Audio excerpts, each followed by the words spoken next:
Assalomu alaykum. Aziz, muhtaram, suyumlik Sharq Turkistonlik qarindoshlarim.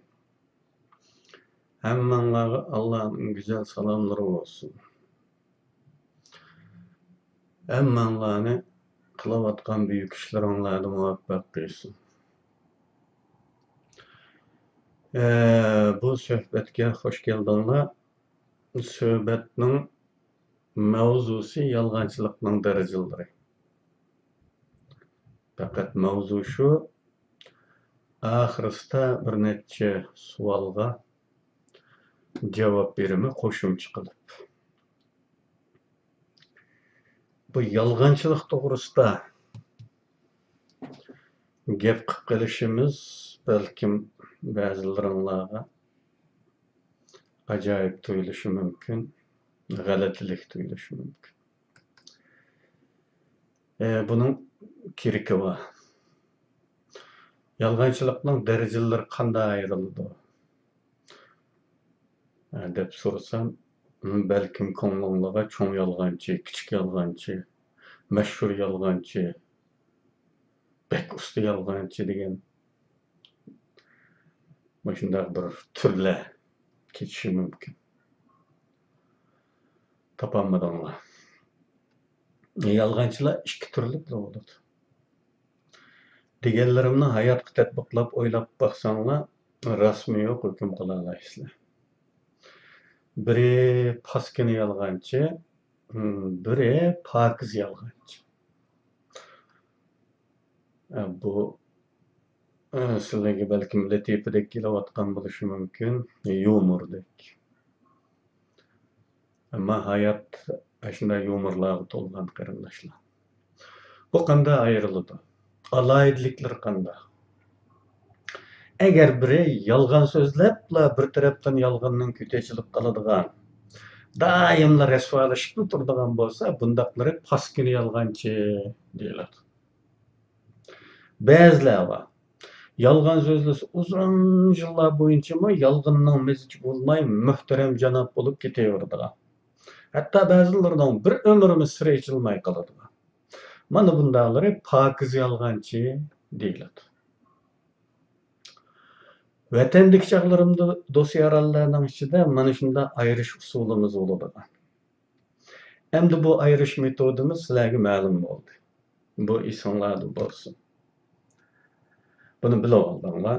Buning asosan keyingi bayonlarda ta'rif kechadigan apandilarni, yolg'onchilarni yoki qaysi xilga ayirsak durust bo'ladi, bahoyinglarni inkas ko'znikiga yozg'aysizlar.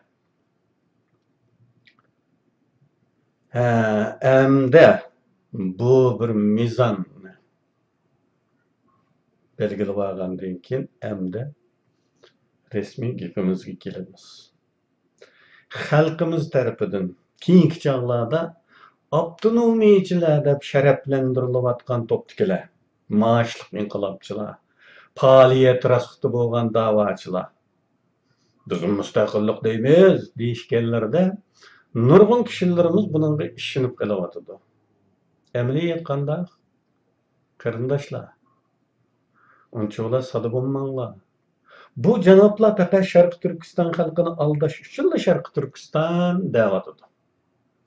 Buningga bugungi vaziyat ularni majbur qilib qo'ydi. Bo'lmasa xalqdan ayrilib qoladiganligini obdan biladi. Ammo chet elliklarga, xalqaro tashkilotlarga beriladigan har qanday yozma hujjatlarda Xitoy qo'ygan la'natlik nomni ishlatadi. Agar buni ishlatmasa, pul berayotgan xo'jayinlar darhol yirtib tashlaydi. Gerçi bu teşkilatның nomi, pul berayotgan teşkilatның nomi demokratiyani himoya qilish ittifoqi bo'lsa-mu, bir millatning o'z tuprog'ini o'z tilida otishig'imi yo'l qo'ymaydi. Vatanimizni Xitoylar besib olgan deyishigimi ruxsat yo'q, qo'shib olingan deyishga majbur. Bu aniq bo'lsin qarindoshlar.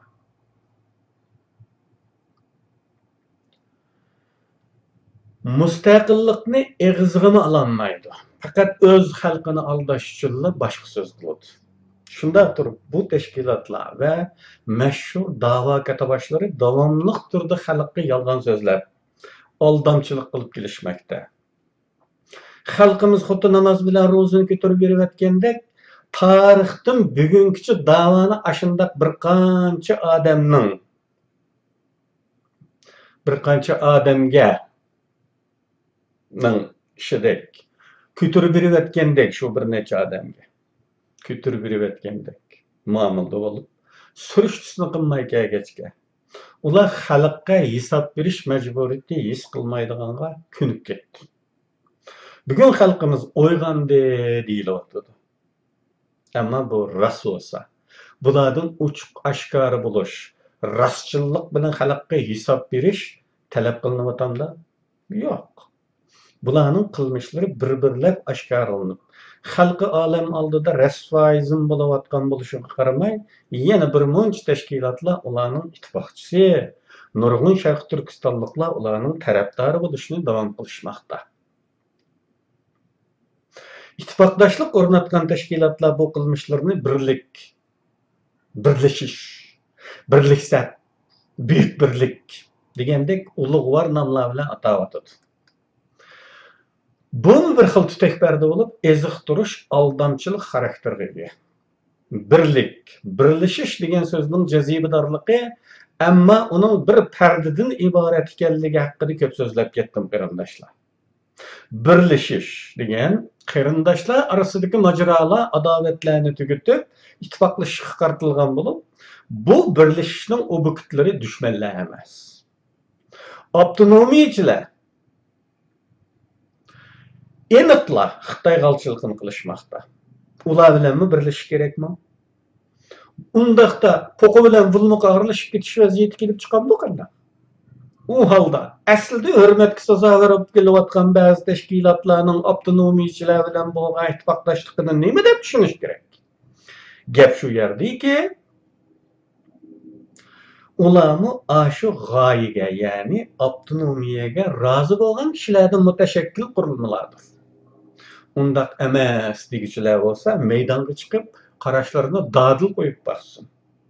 Balki ularni mustaqillik deydigan-ku, shunda da'vatmanda deyishlar mumkin. Go'yo ular mana mush yolg'onga ishinib qolgan sodda odamlar kimlik taqib olmoqchi bo'ladi.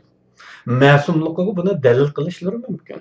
Lekin bular shuncha aqlsiz odamlarmi? Deganga ishinib qoladigan. Ularning hala o'zgarmasdan turgan nizomnomasini ko'rib boqmaganmidi? Torlarda sazoyi qilingan Xitoylar bilan eg'iz burun yalashib, qullarcha xushomat bilan Xitoy tilida so'zlashib qilishib yurgan satchiliklarni ko'rmagandimi? Ko'rib tursimi, buni to'g'ri chiqaradigan rejimlar bormidi? Nima uchun shu to'g'ri rejimni xalqqa tushuntirmaydigandi? Inson o'zi to'g'ri deb qaragan narsani boshqalarga tushuntirib, ularni qoyil qilish kerak bo'ladi-ku deyman. O'tganda bir Xitoyparast Yava Xitoyning maqolasi tufaylidan bir narsani qistirma qilib qo'ya qarindoshlar. Bu bir Yava Xitoy ashunda maqola yozdi deb hammaylar cho'chib ketib, raddiya berib ketdi-ku tushunishdan. Hatto shular bilan bir septikilarmi raddiya berdi unga. Ammo bu yozayotganlar shu bir Yava Xitoy bilan qolmoqlik ekan. Buni ismlarga qo'yib qo'yay. Ma'lum bir akademiyaning to'rbitida men doimla bunday maqolalarni ko'rib turyapman. Biz etnimi anglab bakmagan ziyolilarimiz var ekan. Bu bir turkum bunda biz anglab bakmagan bu ziyolilar, hatta bazı biz anglab bakkanları aralash bu akademiyaning nashr organida maqola e'lon qilib Xitoyning orzusini ifodalab kelyapti. Uni Uyg'urlar ko'rmaganlikdan, chet elliklarni ko'radigan bo'lganlikdan, Uyg'urlar mana shunday o'ylaydi ekan degan bir tushunchani paydo qilmoqda ekan qarindoshlar. Kanadada biz anglab bakmagan Dilmurod Mahmudmi deydigan birisi bu maqola yozibdi. Onun makalesini mi gördüm? Biz bunda bir adamның bağlığını hazırkıça bilmeyimiz Kanada'da ama o şu makalada mı okşaş aşıya vaxtaydek mazmunlar yazıptı. Yani biz oturdu ama Uygur biladigan bir meşhurumuz mu? Türkçe yazıptı bir makalını ve bunun İngilizcesi mi bağışaydı. Ben fakat nimesini gördüm. İngilizce baş kısmı ne? Kağallarımı buluş gerek. Ummu Şarkı Türkistan deydigan bir sözünü işletmepti. Xitay Cumhuriyetideki musulmonlar degan payda so'zlabdi. Biz demak Xitoy Cumhuriyetiga tava ekanmizda. Aga olan qarindoshlar, bunda dushmanliklar aqimizda nihoyat ko'p. Chet elliklarning kallasida Uyg'urlarning hammasi mana shunday o'ylaydi, o'zini junguluq deb o'ylaydi degan qarashni paydo qilish uchun alohida chiqarilgan nurg'un ziyoli bor. Men buni ne vaqt degan iddia qilaymiqanchilik terish vazifasini ustiga olgan bir turkum ziyolilar bor. Bular maydonga chiqadi bundan keyin. Bu chiqib bulaqliqqa o'xshaydi. Ammo chet elliklar bilan qiladigan bu muomalani degan demak. Mana shu o'tgandagi Yoviq Xitoyning maqolasi tufaylidan maydonga kelgan raddiya berish to'lqinida faqat qatodan qolmaslik uchunlar radioning suhbatida mustaqillik birdan-bir yo'limiz deganni taqlidan deyishgan janob da'vochilar Indigenous People iltimos sungan tashkilotning odamlari edi. Indigenous xalq salohiyatiga iltimos qilgan bu janoblarning yuzi qizarmagandimi bilmayman. Agar qizarg'idek yuzi bo'lgan taqdirda demakchi. Bu aqlliq janoblar Indigenous salohiyat olganlarning mustaqillik talab qilish salohiyatini yo'qotib qo'ydiganligini bilmamdigan bo'g'iydi. Izdanib boqmaganmidi? Birleşken Milletler Teşkilatı tarafından belgilengen hak-hukuklar işideki münasebetlik maddelarda indigenuslarning öz takdirini özü belgileş hukuku buluduğallığı değildi. Ama bu öz takdirini özü belgileşning çekimi nahayeti aniq ko'rsatildi ki bu fakat avtonomiya tipida amalga oshirildi. Uningdan eshib ketishga haqqi yo'q. Qarindoshlar, Endi şu resimdekisi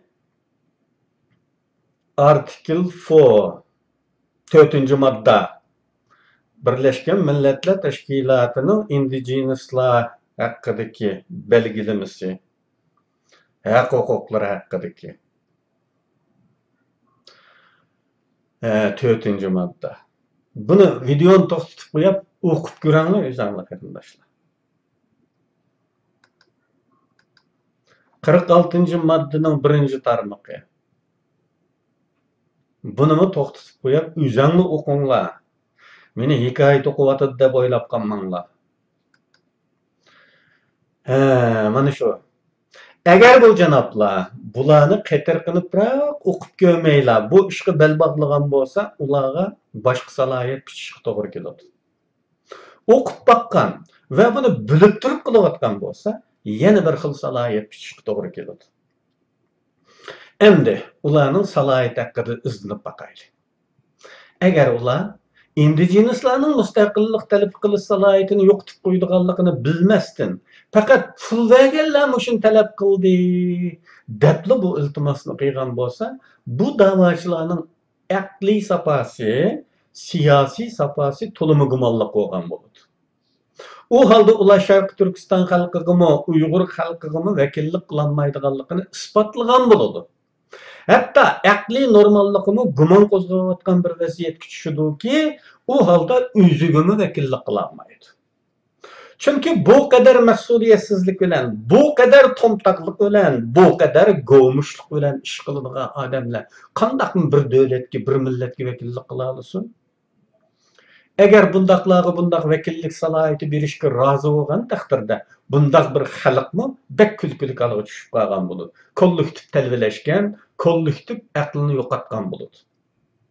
Endi sizlar qanday qaror verirsizlar qarindoshlar? Bu ishlarga qanday javob bersizlar? Efendiler.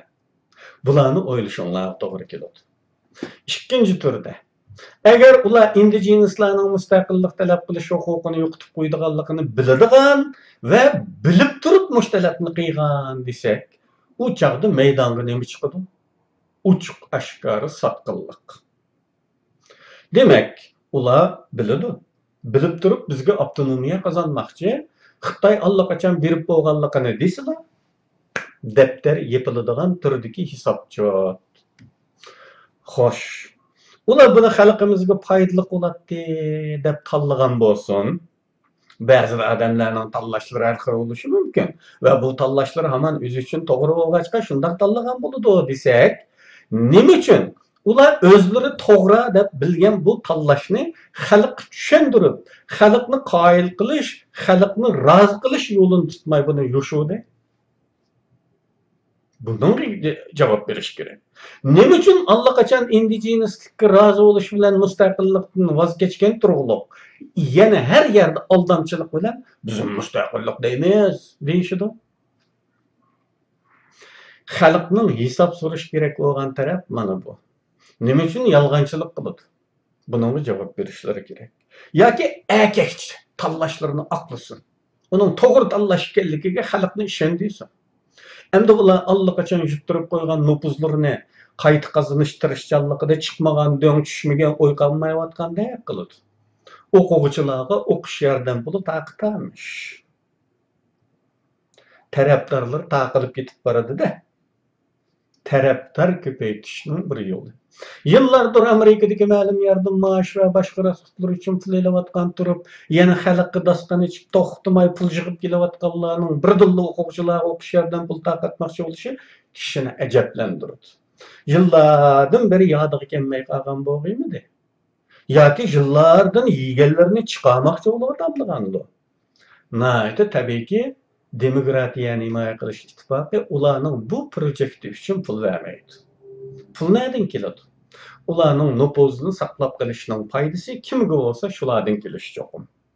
Lekin bu pek muhim emas. Muhim bo'lgan ular barliq ish harakatida Xitoylardan ayrilmaydigan yo'lda baturlarcha ilgirlayotgan turib, og'zida to'xtamasdan mustaqillikdan gap aytayotadi.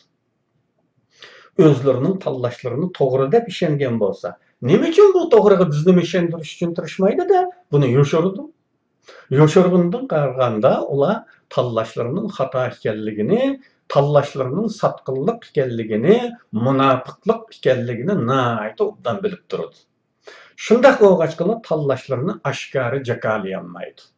Aksicha yolg'on shvarlarni jar silib xalqni aldamoqchi bo'ladi. Bu yolg'onchilik haqida hisob so'rash uyg'ongan bir millatning aqalli majburiyatidir.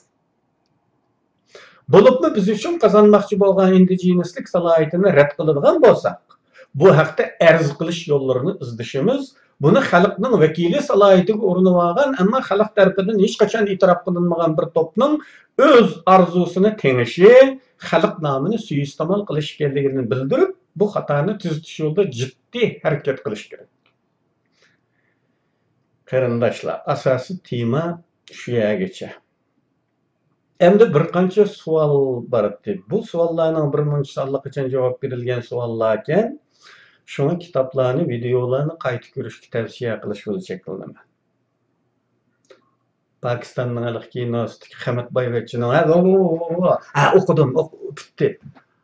Payatida qiysoq bu hazm bo'lmaydi qarindoshlar. Tuzukroq o'qinglar, tuzukroq ko'ringlar, anglanglar. Savollarning yana ba'zilari bor. Diqqat qo'zg'ash maqsadida bo'lsin tilga olaman. Javob deb ketganimi bo'lmaydi. Buni ham kutilgan javob chiqmaysi kerak buningdan. Bu savollardan biri shu. Kommunistlar vatanimizga kirayotgan kunlarda Amerika bizni qo'llab, kommunist istilasini to'sishga harakat qilib baqayli demaganmidi? Degandekroq bir savol. Ta'mimcha. Yana shu erindim savolning o'zini tepib ko'chirib ekilishga. Aslida bunimi ma'lum bir kitobda tilga olgandek yodimda. Shundaq bo'lsa-mu ba'zi uchurlarni deb qo'yay. Aş çağlarda 49-50'lerde Komünist armiyasi bilan qarshilashgan qurolli kuchlar yo'q emas edi. Kuchar, Yulduz tog'lari atrofida qurolli kuchlar tirkishyotdi. Qumul ara turkdimi bor edi. Lekin bular bek tarqoq kuchlar bo'lib, bir markaziy qo'mondonlik, aniq bir nishoni bilinmagan istixiylik qarshiliklar edi. Qarindoshlar, bu istixiylik qarshilik va tashkillik qarshilik degan ikki turdagi qarshilik haqida men shu videochiligimning boshlanishida so'zlagan yodimda 2017'ning oxiri bo'lishi kerak. Shu videolardan ko'rib baxsanglar bo'ldi, bu istixiylik qarshilik degan nima? Urumchidagi Amerika konsulxonasi bular haqida uchur elish uchun odam yuvatganligi ma'lum.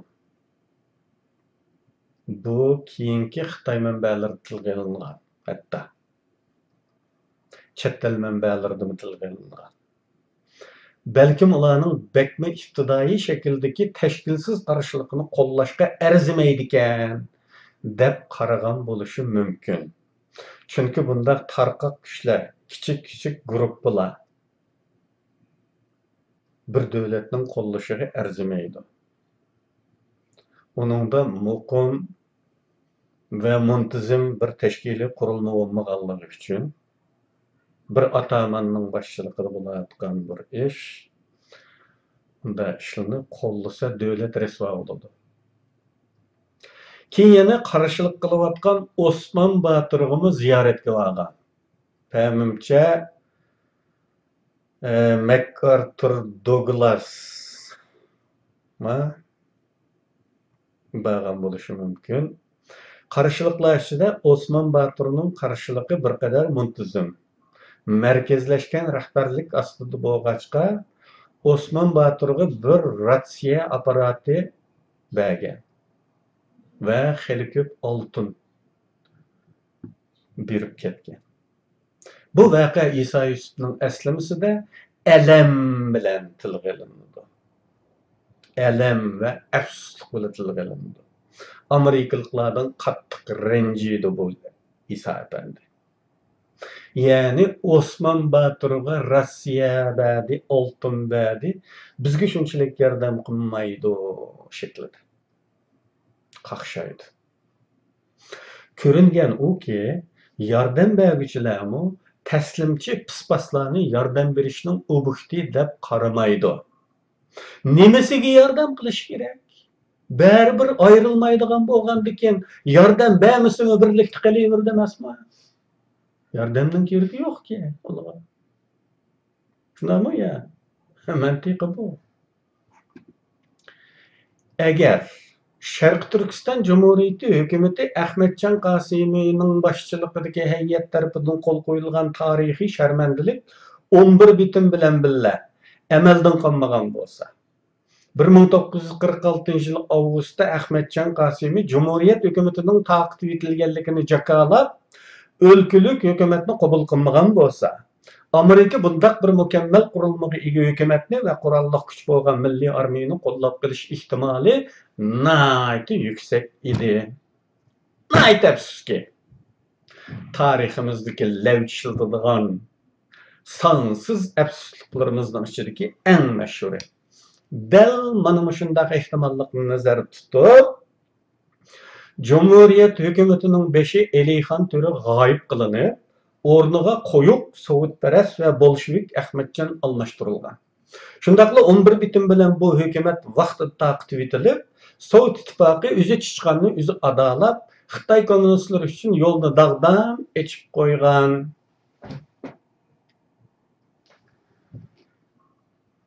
Bu savol haqida shunchalik gap qilay. Yana bir savol bordi. Bu savol Tito'ning Urumchiga kelganligi haqida edi menimcha. Shundaqla Sovet ittifoqining yana bir qatim bizni ko'zir qilib o'ynash niyati tug'ilganlik ehtimoli haqida. Shu Tito keldi deyilgan vaqtning atrofida bo'lish kerak. Ajdaraq bir savol bu.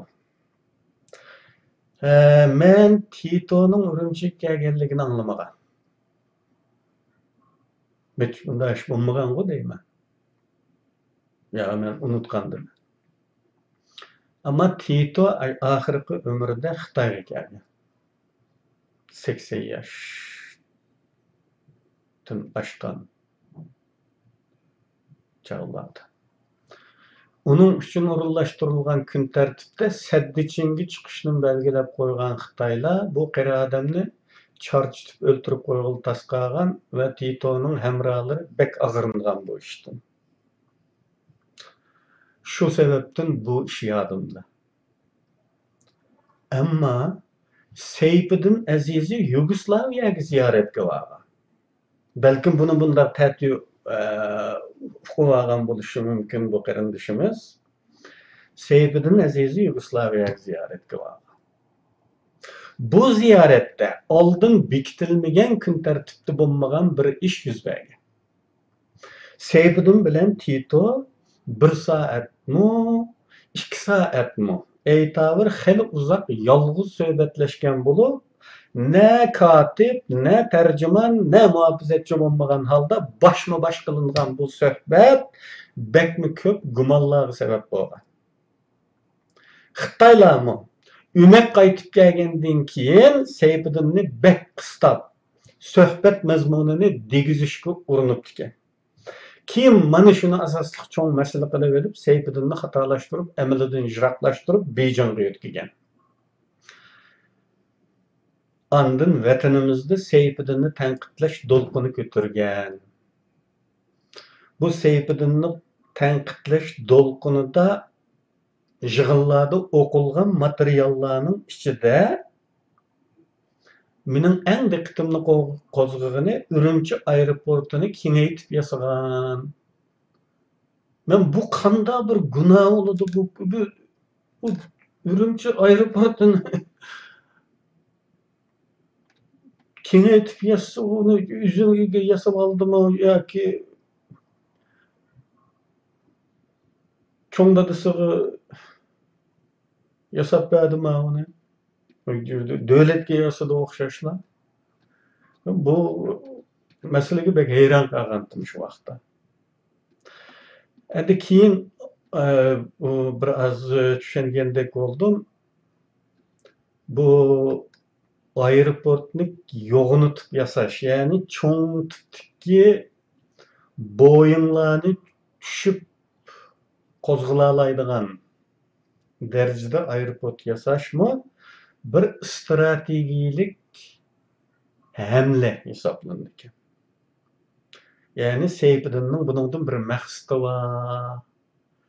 Bu harbiy yetkilishlarga asonlik yaratish uchun bo'lgan deydigan gumonni tug'dirgan gap ekan. Shu bu Seyfiddinning gunohi hisoblanadi ekan. Mushu Tito bilan bo'lgan maxfiy suhbatmi pardalik holda tilga ilingan bu nimada. Yani davlatimizning obro'yini tushiradigan ishlarni qildi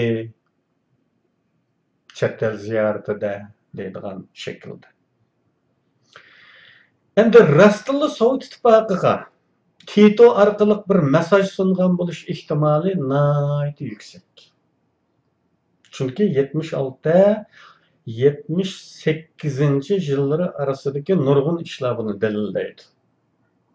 İşkur qismlari desem tushunamsizlar bilmayman. Bangtuan deb xitoycha desam tushunasizlar qachon. Bangtuan deganni tarjima qilganda ilgari ishlab chiqarish qurilish armiyasi deb tarjima qildi ekan. Bir g'iloj bir jumla. Shuni buni qisqartib ishkur qismlari deb ishlatib kelyapman. Buningdan vaqt bo'lgaysizlar. Şu zamanlarda işkur kısımları kuralsızlandırılıp yerlik qo'shib etilgan. Xalq askarlari bilan taki kichik atratlargacha sho'diylargacha dehqonlar qurol taqib bergan. Tashqi jihatda dal o'sha vaqtlarda Sovet ittifoqining barliq turk millat askarlarini bir arada to'plab sobiq milliy armiya generalimiz Zunun teyipni baş qilib üstüge qo'yib, vatanni qutqizish armiyasi tuzib chiqib, manevr qilganligi. Buningdan hurkib ketgan Xitoylarning mol-mulkini azon setib, yurtga qarab qochishga boshlaganligi. Bularning hammasi amaliyat. Endi men vatanni qutqizib olish armiyasini Xitoylar Xuanshan deb atagan. Bu biraz pastlashtirish, kichiklashtirish, hajviy xususiyatga ega bir ism. Chunki Xuanshan degan Xitoylarda kommunistlik hukmronligidan ilgirki zamonlarda cho'ngroq baylar, pomichiklar 20, ba'zilari 30, bek yuqori baylari 50 odamni, qurolliq odamni beqib, o'zining qo'rovlarini, o'zining ko'chmas mulklarini saqiltadigandi. Aşı qurolliq kuchlar Xuanshan deyiladi. Ama mavisi 20 ming kishilik muntazam bir armiya. Buningga Xuanshan deyish biroz kulkulik. Mana shu amaliyotlarga qo'yib tahlil qilganda Sovet ittifoqining yana bir qitim o'yin o'ynamoqchi bo'lganligi ichki jihatdan moslashadigan kuchlar bo'lganligini, ya'ni ming xalq askari nomida yezilar qicha shodi atletlar qishta qitib berilgan qurollar ichki jihatdan moslashadigan kuch bo'lsa, demak bundaq bir o'yinni o'ynamoqchi ekan bo'lganligini qiyos qilish tez emas. Bu haqiqatan shunday bir plan bo'lgandek qiladi. Bulardan aslida Tito bilan qilingan bir soatlik maxfiy suhbatda mushu tafsilotlar deyilib, Tito'ga buni Sovet ittifoqiga yetkazib qo'yish havola qilinganligi haqida farazlar bo'lgan edi. Shu zamonda yashaganlarning yodida bor bu. Yana boshqa savollar bo'lishi kerak, ammo hozir kallamda yo'q, beshim zing'ildab turyotidi. Shuna kechiringlar qarindoshlar. Suhbatni o'sha yerda to'xtataman. Kelar qatim kirishguncha Allohga omonat. Hammanglarni niyat qilgan ishlaringlarda muvaffaqiyatga erishtirsin Alloh. Suhbatga kelganinglar uchun Alloh sizlardan rozi bo'lsin. Xayr xo'sh.